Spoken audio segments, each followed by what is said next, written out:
मेरा नाम सिया है। मेरे घर में मम्मी पापा दादी और मुझे लेकर 4 बहनें रहती हैं। मेरी दादी बहुत ही सख्त मिजाज की औरत है। पूरे घर में उनका राज चलता है। कोई भी उनकी बात मना नहीं कर सकता था। दादी से मिलने उनकी सहेली आई तो बड़ी बहन महक किचन में जल्दी से चाय बनाने के लिए गई। थोड़ी देर बाद मेरी दूसरी बहन नाश्ता तैयार करने लगी।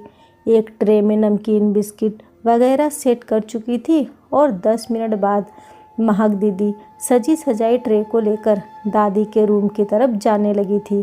तभी रास्ते में उनका पैर अटक गया और वह ट्रे लेकर गिर गई।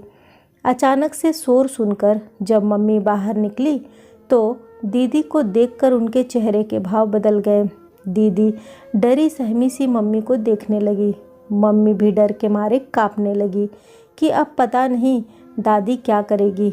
इतने में दूसरी बहन आगे आई और दीदी को उठाकर ले गई और उन्हें कमरे में बंद करके बाहर से कुंडी लगा दी और फिर जल्दी जल्दी से सब कुछ समेटने लगी।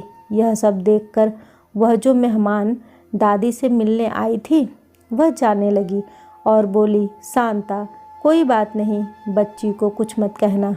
वैसे ही मैं जाने वाली थी, लेकिन दादी के चेहरे पर कोई नरमी दिखाई नहीं दे रही थी। उनके चेहरे से साफ पता चल रहा था कि वह बहुत ज़्यादा गुस्से में है। दादी बोली कि नहीं मोना, इन बच्चियों को समझना चाहिए कि उनकी नादानियाँ क्या जाहिर करती हैं, कि उनकी परवरिश उनके माँ बाप ने ठीक से नहीं की है। कल के ये किसी के घर जाएंगी तो सब यही कहेंगे कि दादी तो नियमों की सख्त है मगर अपने घर के बेटियों को अच्छे संस्कार नहीं दिए हैं। बिल्कुल नहीं, मैं उनकी हर गलती बचपन से माफ़ करती आई हूँ, मगर अब बहुत हो गया। दादी के शब्दों में किसी किस्म की कोई नरमी नहीं थी। मोना जो कि दादी की दोस्त थी वह भी ठंडी सांस भरकर वहाँ से चली गई, क्योंकि सब जानते थे कि दादी कोई एक बात कह दे या किसी भी चीज़ के बारे में सोच ले तो वह कोई उन्हें वापस पीछे हटाने की हिम्मत नहीं रखता। उसके बाद रात को जो कुछ हुआ वह सब हम सब बहनों के साथ साथ मम्मी को दहला देने के लिए काफ़ी था।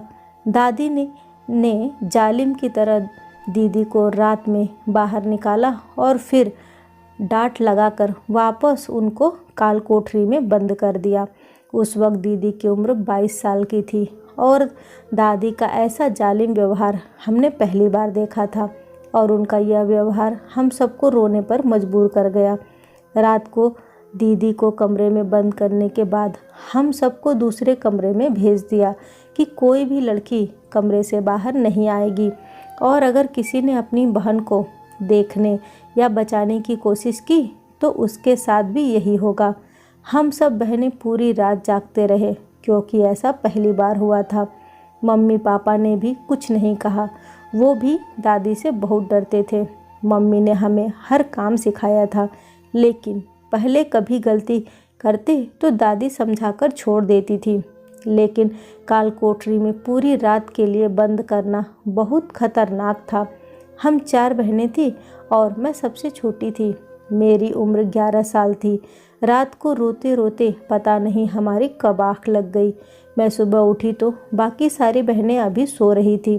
मैं जानती थी कि अगर दादी ने हमें इतनी देर तक सोते देख लिया तो फिर हमारे साथ मम्मी को भी डांट पड़ेगी।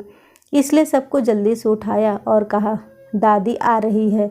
जिस पर सब बहनों ने फुर्ती दिखाते हुए अपने अपने काम करने लगी। कोई सफाई करने लगी, कोई नाश्ता बनाने लगी और कोई बर्तन धोने लगी। क्योंकि मैं सबसे छोटी थी इसलिए मेरे जिम्मे में कोई काम नहीं था। मैं सिर्फ छोटे मोटे कामकाज कर दिया करती थी या कोई चीज़ किसी को चाहिए होती तो वह दे दिया करती थी।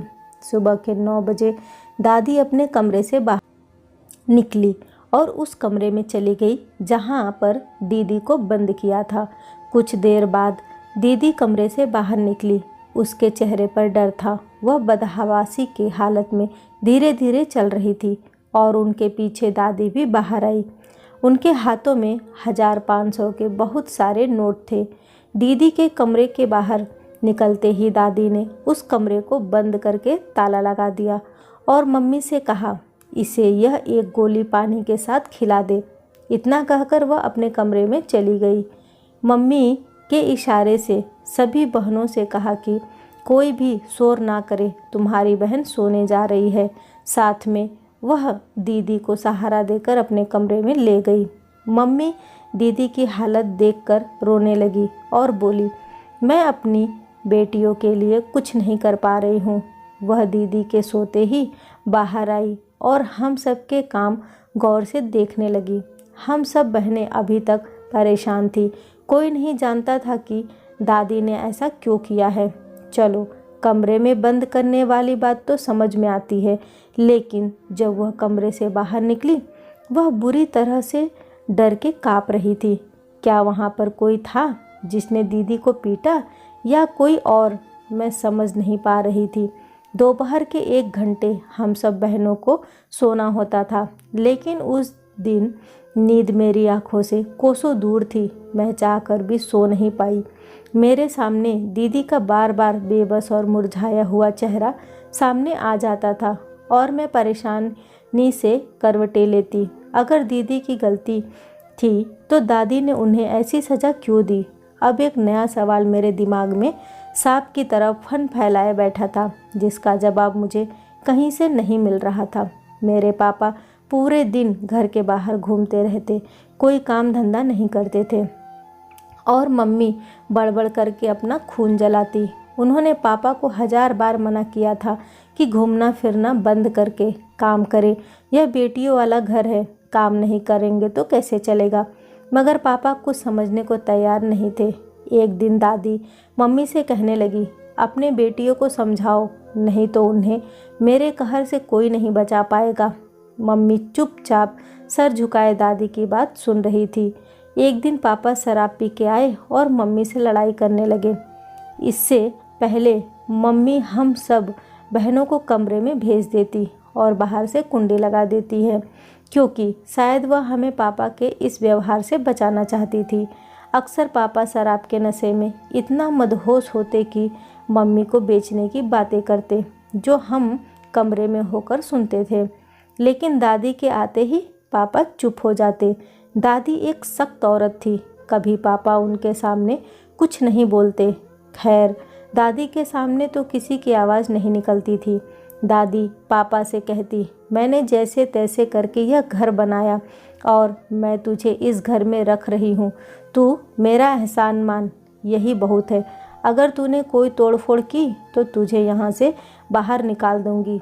हमारा घर कोई कोठी नहीं था, बस 4-5 कमरे का मकान था। दादी के लिए यही कोठी से कम नहीं था, यही कोठी के बराबर था। दादी के जाते ही पापा फिर बड़बड़ाने लगे। मम्मी को कट लगाते अलमारी से पड़े सारे पैसे पापा को दे देती थी। मेरी दादी के पास ढेरों पैसे होते थे। हम सब बहनें हैरान होती कि पापा भी नहीं कमाते और मम्मी भी कोई काम नहीं करती, लेकिन फिर दादी के पास इतने पैसे कहाँ से आ जाते हैं? मगर यह बात दादी से पूछने की किसी की हिम्मत नहीं थी।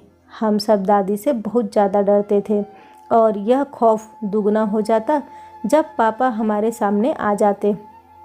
एक तो वह हर वक्त नशे में रहते और दूसरा मम्मी भी बहुत ज़्यादा बुरा मानती थी कि तुम्हारे पापा के सामने तुम में से कोई नहीं आए। तुम अपने पापा के सामने कम से कम आने की कोशिश करो और जब वह नशे में हो तो बिल्कुल ही दरवाज़ा बंद करके बैठ जाओ। हम सबको मम्मी की बात हर हाल में माननी होती, नहीं तो दादी का कहर हम बहनों पर बरसने लगता। मम्मी हम सबको कमरे में सुलाकर बाहर से कुंडी लगा देती और अपने कमरे में सोने चली जाती। जिस कमरे में दादी ने दीदी को बंद किया था, उस कमरे में दादी ताला लगा देती और खुद बाहर बैठी रहती। हम सब बहनों ने 1-2 बार दीदी से पूछने की कोशिश की कि तुम्हारी टांगों को क्या हुआ है, तुम क्यों लंगड़ा रही थी, तुम्हें कुछ होश नहीं था? जिस पर वह चुप करके सर झुका गई और कुछ नहीं बोली। दीदी की खामोशी पर सारी बहनों ने उनसे पूछना ही बंद कर दिया, लेकिन मेरे अंदर बहुत सी बातें चल रही थी। मैंने तकरीबन दीदी से 4 दिन सर खपाया, लेकिन वह टस से मस नहीं हुई और मुझे कुछ भी नहीं बताया। आखिर एक दिन जब मैंने उन्हें बहुत ज़्यादा तंग कर दिया तो उन्होंने मेरे मुंह पर एक थप्पड़ मार दिया और फिर चिल्लाकर बोली, तुम अभी छोटी हो, अच्छे से काम किया करो, किसी काम में कोई गलती मत करना, वरना मेरी जैसी सज़ा तुम्हें भी मिलेगी। और अब भगवान की कसम है, तुम्हें मुझसे मत पूछना कि क्या हुआ था मेरे साथ। मैं अपना सवाल भूल गई और मैं बहुत ज़्यादा गुस्सा हो गई दीदी से और गुस्से में ही कमरे से बाहर आ गई। मुझे इतना ज़्यादा गुस्सा आ रहा था और उसके साथ रोना भी आ रहा था। बार बार दिल में यही बात आती कि क्या था, बस मैंने तो यही पूछा था कि तुम बदहवास लंगड़ा कर क्यों चल रही थी, ऐसी क्या सज़ा दी दादी ने। मगर दीदी ने कितनी ज़ोर से थप्पड़ मारा। अब कभी मैं उससे बात नहीं करूँगी। इसी तरह रोते रोते मैं सो गई। मुझे लगा था कि मेरे बात न करने से मेरी बहन को फ़र्क पड़ेगा, मगर उसकी तो किसी चीज़ से भी फ़र्क नहीं पड़ता था सिवाय दादी के। दादी के इशारे पर वह खड़ी हो जाती है, बैठ जाती है। अगर दादी रोज़ ही उनके कामों में कमियां निकालती, अगर कहीं मिट्टी का एक जर्रा भी दिखाई पड़ जाता तो दादी दीदी को उस कमरे में भेज देती और अगले दिन बेचारी लंगड़ाते हुए बदहवास चलकर बाहर निकलती। मुझे यह देखकर दीदी के लिए तरस भी आता था और दादी के लिए नफ़रत बढ़ती जा रही थी। अगर सज़ा ही देनी थी तो फिर सुबह को आराम की गोली क्यों खिलाती थी। बेचारी दीदी को मेरा गुस्सा भी 6-7 दिन में ख़त्म हो चुका था, क्योंकि मुझे बहन की तकलीफ़ देखी नहीं जाती थी। एक दिन जब मेरी दूसरी बहन मनु से दादी की साड़ी इस्त्री करते हुए जल गई तो दादी बहुत ज़्यादा गुस्सा हुई और रात के समय मेरी उस बहन को भी उस काल कोठरी में बंद करके ताला लगा दिया। खुद हम सब बहनों को कमरे में भेजकर बाहर कुर्सी रखकर बैठ गई। हम सब बहनों को अब आदत हो चुकी थी तो हम सब बहनें सो गई। मगर रात को पानी पीने के लिए जब मेरी आँख खुली तो महक दीदी घुटनों में सर दिए बैठी थी। मुझे लगा शायद उनके पैरों में दर्द हो रहा है, तभी वह ऐसे बैठी हैं। जल्दी से दीदी के पास गई और उनका सर उठाया तो वह बेआवाज़ बहुत बुरी तरह से रो रही थी। मैं घबरा गई। हे भगवान, ज़्यादा दर्द ना हो रहा हो। वैसे भी पापा को बोलकर कोई फ़ायदा नहीं, तो दीदी को डॉक्टर के पास कौन लेकर जाएगा। दीदी क्या हुआ है, दर्द हो रहा है, मैं मम्मी को बुला दूँ। दीदी ने मेरी पहली बात पर कोई जवाब नहीं दिया, लेकिन जब मैंने मम्मी को बुलाने की बात की तो वह चौंक गई और जल्दी से अपने आंसू पोंछ लिए। नहीं सिया, मम्मी को नहीं बुलाना, वरना दादी को पता चल जाएगा और मेरे दर्द नहीं हो रहा, मैं किसी और वजह से रो रही हूँ। यह बात सुनकर मेरा शक फिर से अंगड़ाई लेकर जाग चुका था। और कौन सी बात है दीदी, मुझे भी बताओ। मैं धीरे से दीदी के और करीब आ गई, क्योंकि मुझे ऐसा लग रहा था कि आज दीदी मुझे सब कुछ बता देगी। तभी मैं इतने जोश में आ गई थी, लेकिन ऐसा नहीं हुआ। दीदी ने फिर एक बार मेरी उम्मीदों पर पानी फेर दिया और मुझे कुछ भी नहीं बताया। वह मुझसे सिर्फ इतना बोली, सिया, तुम कोई भी गलती कभी नहीं करना, इतना अच्छा काम करना कि तुम्हें दादी कभी भी कोई सज़ा ना दे सके। मैं उनकी बातें ध्यान से सुन रही थी। फिर पूछा, दीदी तुम क्यों रो रही हो। मैं उनकी बात पर बहुत हैरान थी। तभी दीदी दिल में मचलता सवाल ज़बान पर ले आई, कुछ नहीं, बस मुझे मनु की फ़िक्र है, जिसे दादी ने काल कोठरी में बंद कर दिया है। मैं इसलिए रो रही हूँ, बेचारी कैसे रहेगी वहाँ। मुझे दीदी की बात से बस थोड़ी सी सहमति थी। दुख तो होना चाहिए था, लेकिन तुम भी तो देखो, मनु दीदी ने दादी की साड़ी कितनी बुरी तरीके से जलाई और नतीजे में हमने आज रात का खाना भी नहीं खाया, जिसकी वजह से दादी उसको कमरे में बंद कर दिया था। मेरी बात पर दीदी की रोती हुई आंखें एकदम से छोटी हुई और फिर अगले ही पल उन्होंने मेरी कमर पर एक ज़ोरदार घूंसा मार दिया। तुम ऐसे कैसे हो सिया, उधर तुम्हारी बहन को सज़ा मिल रही है और तुम ऐसी बातें करके मेरा दिल जलाने पर तुली हुई हो। प्रार्थना करो कभी तुम पर यह वक्त ना आए जब तुम्हें पता चलेगा कि असली गम क्या होता है। मेरा सारा गुस्सा झाग की तरफ बैठ गया। मैं अपनी दीदी को घूरती हुई वापस अपनी जगह पर आकर लेट गई। मैं यह कहती हुई लेट गई कि करवा लेना अब मुझसे छोटे मोटे काम। बड़ी आई मेरी यही परेशानी थी, मैं बहुत ज़्यादा जज्बाती थी। अगले दिन जब दादी ने मनु दीदी को भी कमरे से बाहर निकाला तो उन्हें एक गोली देकर अपने कमरे में सुला दिया और हम सब बहनों को मना कर दिया कि शोर बिल्कुल मत करना, अगर किसी ने शोर किया तो अच्छा नहीं होगा। दादी के शब्द हमें हमेशा ही डरा देते थे, तो मैं भी दुबक कर एक कोने में बैठ गई। मैंने सोच लिया था शाम को मनु दीदी से पूछूंगी, वह थोड़ी ना दीदी की तरह हैं जो कुछ बताए ही ना। मुझे यकीन है आज सब कुछ पता चल जाएगा। लेकिन मेरी किस्मत, शाम को जब सोकर मनु दीदी बाहर निकली चुपचाप घर के काम में बिजी हो गई। मैं जो कामों से दूर भागती थी जल्दी से अपनी बहन का हाथ बटाने लगी और बातों ही बातों में पूछा, मनु दीदी क्या हो रहा है? आपका बदन दर्द हो रहा है तो मैं दबा दूँ? लेकिन दूसरी तरफ बिल्कुल खामोशी थी। मैंने 3-4 बार यही बात पूछी, लेकिन जब वहाँ से कोई जवाब नहीं आया तो मैं चिढ़ गई और गुस्से से बोली कि पता नहीं भगवान बड़ी बहनें बनाता ही क्यों है, जिससे कुछ भी पूछो बस चुप्पी ओढ़ खड़ा है। महक दीदी से पूछो तो वह कुछ नहीं बताती, तुमसे पूछो तो तुम भी चुप हो। मेरी बात सुनकर उन्होंने बहुत दुख से कहा, सिया अगर हम इसी एक बात का जवाब नहीं दे रहे हैं तो क्या यह अच्छी बात नहीं? तुम यह सवाल बार बार ना करो। इन सब बातों का जवाब ना देने की भी एक वजह है और तुम बहुत छोटी हो। फालतू सवाल जवाब करने से अच्छा है तुम अच्छे से काम किया करो।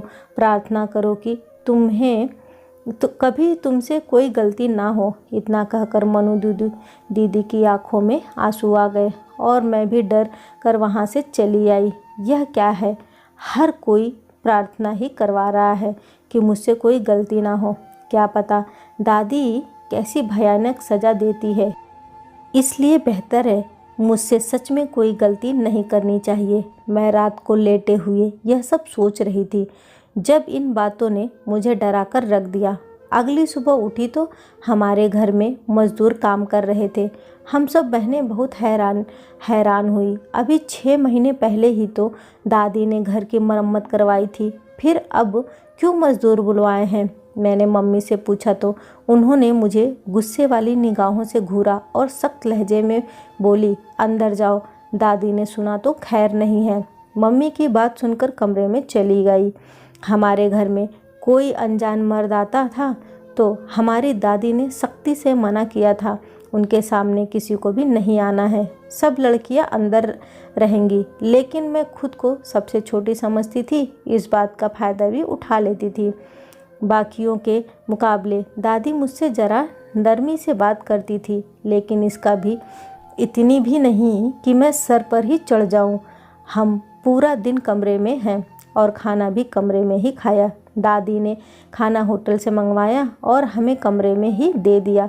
मैं अंदर एक ही कमरे में बैठ कर थक चुकी थी, लेकिन हम सब इस बात से अनजान थे कि वह आखिर क्या बनवा रही हैं, ऐसा क्या खास है। लेकिन यह राज भी रात को खुला, वह भी पूरा नहीं, बस आधा अधूरा।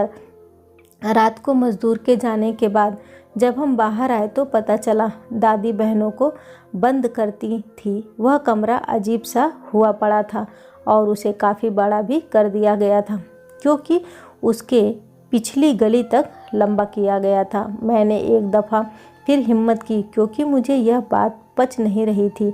जब तक मैं जान नहीं लेती मुझे सुकून नहीं मिलता था। आज के बाद कोई गलती की ना तो टांगे तोड़ दूंगी। मैं डर की वजह से चुप हो गई। थोड़ी देर में दादी वहाँ आई और कहने लगी, बड़ी काल कोठरी बनवा रही हूँ तुम सबके लिए, अब से जो कोई गलती करेगा वह यहीं बंद होगी। मुझे लगा दादी मजाक कर रही हैं और इस बात पर मैं हंसने लगी, लेकिन वह मजाक नहीं कर रही थी, वह सच कह रही थी। तभी मेरे हंसने पर नाराज़ होकर बोली, सिया, यह बदतमीजी है। अगर बड़े कोई बात कहे तो दांत नहीं दिखाते, बल्कि उसे गौर से सुनते हैं और उस पर चलने की कोशिश करते हैं। आज के बाद तुमने कभी ऐसा व्यवहार अपनाया तो मुझसे बुरा कोई नहीं होगा और सबसे पहले तुम्हें ही मैं इस काल कोठरी के अंदर बंद कर दूंगी। दादी की इस बात ने एकदम से मेरी हंसी को ब्रेक लगवा दिए। मैं डरी हुई नज़रों से उन्हें देखते हुए बोली, दादी, क्या तुम सच कह रही हो? लेकिन इस बार वह नहीं बोली और मुझ पर एक गुस्से की निगाह डालते हुए अपने कमरे में चली गई। पीछे से दीदी ने मेरा हाथ पकड़ा और अपने कमरे में ले गई। सिया, पागल क्यों बनी बैठी हो? कितनी बार तुम्हें मना किया है कि फजूल सवाल मत किया करो। अगर दादी को गुस्सा आ गया तो बहुत बुरा होगा तुम्हारे साथ। तुम समझती क्यों नहीं हो? तुम इन सवालों का पीछा क्यों नहीं छोड़ती हो? 1000 मर्तबा मैं तुम्हें मना कर चुकी हूँ, लेकिन तुम हो कि अपनी बात पर टिकी हुई हो। भूल जाओ, मत करो पीछा इन बातों का। एक दिन खुद पता चल जाएगा, फिर तुम रोती फिरोगी। दीदी बहुत ज़्यादा रो रही थी और मुझे खुद पर गुस्सा आया। मैं क्यों इन बातों के पीछे भाग रही हूँ, जबकि यह बातें अच्छी भी नहीं हैं, यह जानते हुए भी कि दोनों बहनों के क्या हाल हुए हैं। बस मैं अपनी शक के पीछे बार बार दीदी से पूछकर उन्हें तकलीफ़ दे रही हूँ। उस रात मैंने दीदी से वादा किया कि आज के बाद मैं इस बारे में किसी से नहीं पूछूंगी और हर काम बहुत अच्छा करूंगी। दीदी को कभी भी शिकायत का मौका नहीं दूंगी। बस मुझे इस बार माफ़ कर दो। मैंने तुम्हारा दिल दुखाया है दीदी। इस बात से बहुत ज़्यादा खुश हुई। अपने बेड के नीचे से 500 रुपये निकाल कर मुझे दिए और हैरान रह गई। उनके पास इतने पैसे कहाँ से आए? मम्मी तो हम में से किसी को खर्चा नहीं देती थी। मैंने दीदी से पूछा तो वह मुस्करा दी और बोली, तुमने देखा है ना कि जब मैं कमरे से बाहर आती हूँ तो दादी 500 के कितनी नोट उठाती हैं। मैं इस बात पर जल्दी से हाँ में सिर हिला दिया। दीदी कहने लगी, मैं भी उन्हीं पैसों में से कुछ उठा लिए थे। अब यह तुम्हारे हुए क्योंकि तुम मेरी बात मान रही हो, और अगर तुमने मुझसे किया वादा तोड़ा तो मैं उस दिन तुमसे हमेशा हमेशा के लिए खफा हो जाऊंगी और कभी बात नहीं करूंगी। मैंने उन्हें यकीन दिलाया कि कभी भी ऐसा नहीं होगा। इस बारे में आज के बाद कोई बात नहीं करनी। अगर मैं ऐसे ही पूछती रही तो दादी मुझे ही काल कोठरी में ना डाल दे। अगले दिन घर में जो काल कोठरी बनने का काम अधूरा रह गया था, मजदूर उस काम को पूरा करने के लिए वापस आ गए। देखते ही देखते वह तैयार हो चुकी थी। दादी अब बहुत खुश रहा करती थी। रोज़ ही सब बहनों का करा हुआ काम देखती और जरा सा भी खराब होता तो उसे काल कोठरी में डाल दिया करती थी और फिर अगले दिन कमरे से निकालती तो बहन को गोली खिलाकर सुला देती और खुद 500 के नोट उठा लिया करती। इसी तरह कई साल हो गए और अब सब बहनें दादी की यह सज़ा पा चुकी थी, सिवाय मेरे, क्योंकि मैं कभी कोई काम नहीं करती थी और ना ही मेरी बहनें मुझे करने देती थी। अगर मैं किसी काम को हाथ लगा देती तो वह रोक देती या वह काम मुझसे छीनकर खुद करने लगती। मुझे बहुत अजीब लगता। क्या हमेशा ही यह सब मुझे छोटी बच्ची समझती रहेंगी? मैं 20 साल की हो चुकी हूँ। कम से कम अब तो कोई काम करने दे। लेकिन उन सब का यही जवाब होता, अगर तुमसे कोई गलती हो गई तो दादी तुम्हें वही सज़ा देगी। मेरा दिल बहुत मचलता था कि उनसे पूछूं कि आखिर ऐसी कौन सी सज़ा है जिससे तुम सब इस कदर डरती हो। मगर दीदी से किया हुआ वादा भी अच्छी तरह याद था। मैं उसे भी तो तोड़ नहीं सकती थी। अब सिर्फ एक ही हल था, मैं काम करूं और दादी मुझे सज़ा के तौर पर काल कोठरी में बंद कर सके। बहनों का व्यवहार अजीब ही था। कोई भी मुझे काम को हाथ लगाने नहीं देती थी। मेरा शक भी 7वें आसमान पर पहुंच गया। एक दिन मैंने एक गलती कर दी। दादी ने मुझे काल कोठरी में बंद करने को कहा और बोला, अच्छी तरह खा पी लो, बाद में पूरी रात कुछ भी नहीं मिलेगा।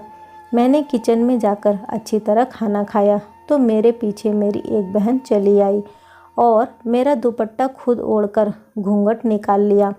मैं चीख पड़ी कि नहीं, मुझे खुद जाना है, जिस पर वह बोली, अच्छा मुझे जाने दो, तुम ऐसा करो उधर पर्दे के पीछे छुप जाना तो तुम्हें सब पता चल जाएगा।